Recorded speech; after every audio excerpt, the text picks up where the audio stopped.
सबसे ज्यादा सनातन का नुकसान इस तथाकथित हिंदू संगठन और अलग अलग वस्त्रों में भेड़िए घूम रहे हैं हिंदू बने उन्होंने करा है। बार बार कुछ शब्दों का प्रयोग हमारे यहां किया जाता है, हम जाने अनजाने में नहीं करते, हम बहुत मक्कार और स्वार्थी हैं इसलिए करते हैं, क्योंकि जब हम सच बोलेंगे तो हमको अपनी भूमिका तय करनी पड़ेगी।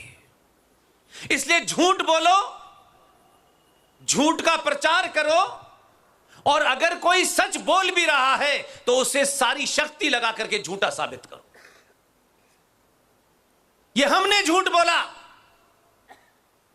हमारे उन विद्वानों ने झूठ बोला, सारे धर्म बराबर हैं, रोज बोलते हैं। पॉलिटिकल लोग लोकतंत्र में खास तौर से सबसे बड़े झूठे होते हैं, क्योंकि लोकतंत्र और डेमोक्रेसी की मजबूरी होती है कि उसे वोट पंचर वाले का भी चाहिए और एपीजे अब्दुल कलाम का भी चाहिए। इसलिए वो कुछ बातें कह के एपीजे अब्दुल कलाम को खुश कर सकता है और कुछ बातें उन्हें पंचर वाले के लिए भी करनी है। लोकतंत्र में नेताओं को झूठ बोलने का अधिकार है, लेकिन नेताओं से मेरी कोई शिकायत नहीं है, क्योंकि वो उनकी मजबूरी है। मेरा गुस्सा, मेरी नाराजगी उनसे है, न किसी सत्ता से बंधे हैं, न किसी पार्टी से बंधे हैं, दिन रात हिंदुत्व का ठेका लेके घूम रहे हैं, वो हिंदुओं से क्यों झूठ बोल रहे हैं? सवाल उनके सामने है। आज 2022 के भारत में जब दुनिया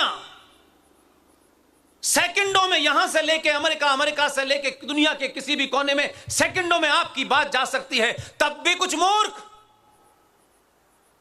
इस बात से चिंतित हैं कि ये पुष्पेन, आरएस सिंह, जीडी बख्शी, सुशील पंडित, ललित अंबरदार, अंकुर शर्मा, प्रोफेसर कपिल कुमार, प्रोफेसर पवन सिन्हा, ये देश भर में सच बोल रहे हैं। उस सच से उन पाखंडियों के ऊपर से नकाब हट रहा है। इसलिए आज क्या कहते हैं, अगर भजन कीर्तन करने से, मंत्र पढ़ने से पाकिस्तान ऑक्युपाइड कश्मीर आपको मिल जाता तो 70 साल किसका इंतजार कर रहे थे? कौन है ये महामूर्ख जो आज के सनातनी हिंदू को मिसगाइड करना चाहते हैं? फिर तो सेना को हटा देना चाहिए, दुआएं कीजिए, पूजा कीजिए, प्रार्थना कीजिए, उससे सब कुछ ठीक हो जाएगा। आज ऐसे मूर्खों को उनका बहिष्कार कीजिए, वो कोई भी हो, अपना भी हो, तब भी हमारी टीम का कोई सदस्य ऐसी बेवकूफी की बात करे, आप बहिष्कार कर सकते हैं। यही सोच के कोई संगठन नहीं बनाया हमने, यही सोच के तय किया कि दुनिया की किसी पार्टी के ऑफिस में हम में से कोई नजर नहीं आएगा। हम किसी सीट के लिए, किसी टिकट के लिए नहीं लड़ रहे हैं। अगर लड़ रहे होते तो कठुआ में इतनी बुलंद आवाज में नहीं बोल पाते। हमसे जिसको नाराज होना है वो कल होता हो, अभी हो जाए। हमारी बात शुद्ध साइंस पे है, तथ्यों पे है, तर्कों पे है, लॉजिक के साथ है, फैक्ट के साथ है। उसमें हमारे भी अगर सामने आएंगे तो उनको भी नहीं बख्शा जाएगा। इसलिए सारे धर्म बराबर हैं, इससे बड़ा दुनिया का झूठ कोई नहीं हो सकता। जिनका यह काम था बताने का, वो तो कंप्यूटर बाबा बनके टिकट की लाइन में खड़े हैं।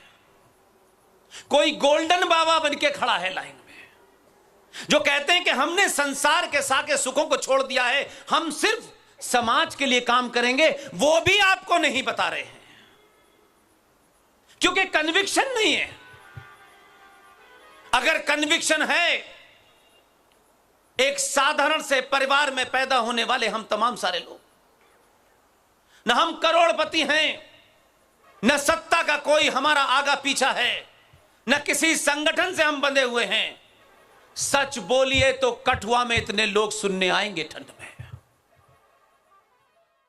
इसलिए सारे धर्म बराबर हैं, यह दुनिया का सबसे बड़ा झूठ इसलिए है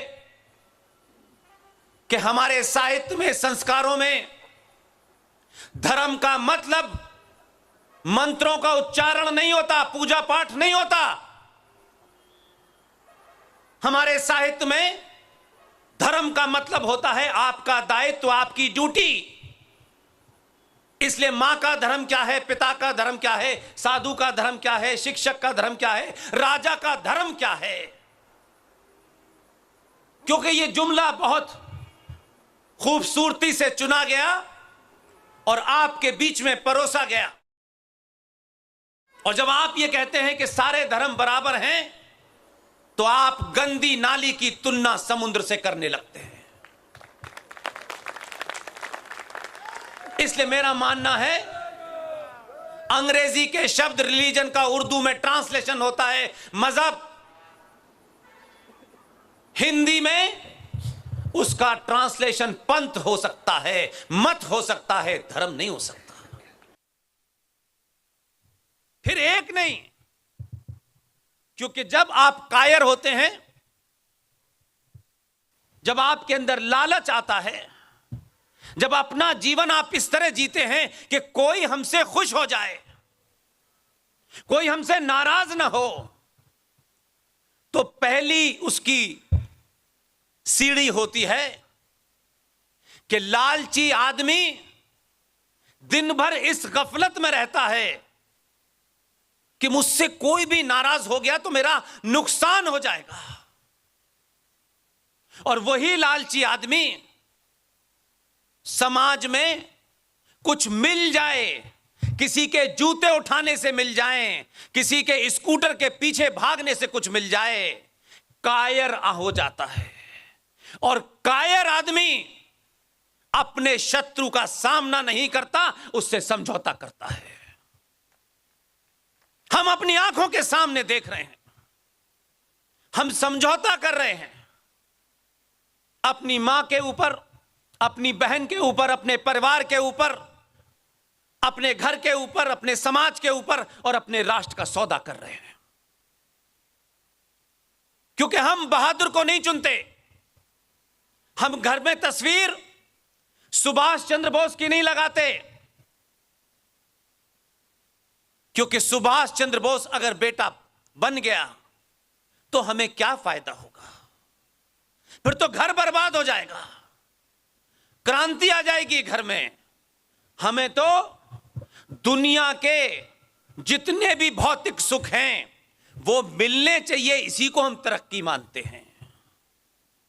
ये जो विकास का मॉडल है जिसकी बहुत चर्चा होती है, इस विकास के मॉडल की प्राप्ति ही सनातन हिंदू का सबसे बड़ा लक्ष्य हो गया है और यही आपके समाप्त होने का कारण है। किसी कालखंड में ऐसा नहीं रहा, कभी नहीं रहा। इसलिए शत्रु का बोध नहीं है आपको, यह बीमारी आपने चलाई।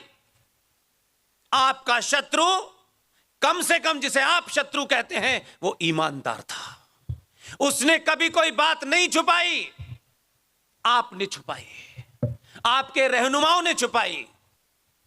कहा गया Islam is a religion of peace, उन्होंने कोई बात छुपाई नहीं, क्योंकि आप में लालच है कि अगर अब्दुल्ला भाई खुश हो जाएंगे तो मंत्रिमंडल में जगह मिल जाएगी। इसलिए उन्होंने नहीं कोई बात छुपाई आपसे, वो साफ साफ कह रहे हैं, उन्होंने साफ बताया religion, Islam is a religion of piece. आपने स्पेलिंग गलत समझ ली, इसलिए आप भुगत रहे हैं। यह पूरे दुनिया के अंदर ऐसा नहीं हुआ है कि कृष्ण भड़वार मारा गया,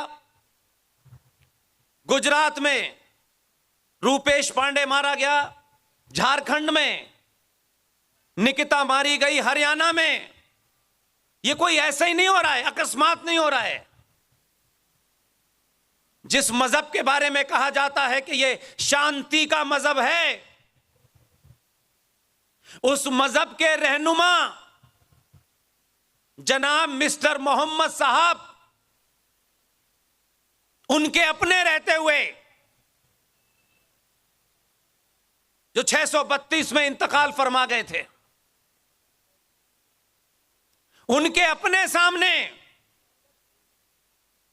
उनकी बेटी बीबी फातिमा, उनके शौहर, उनके पति अली की हत्या फजर की नमाज में मस्जिद में किसने की थी?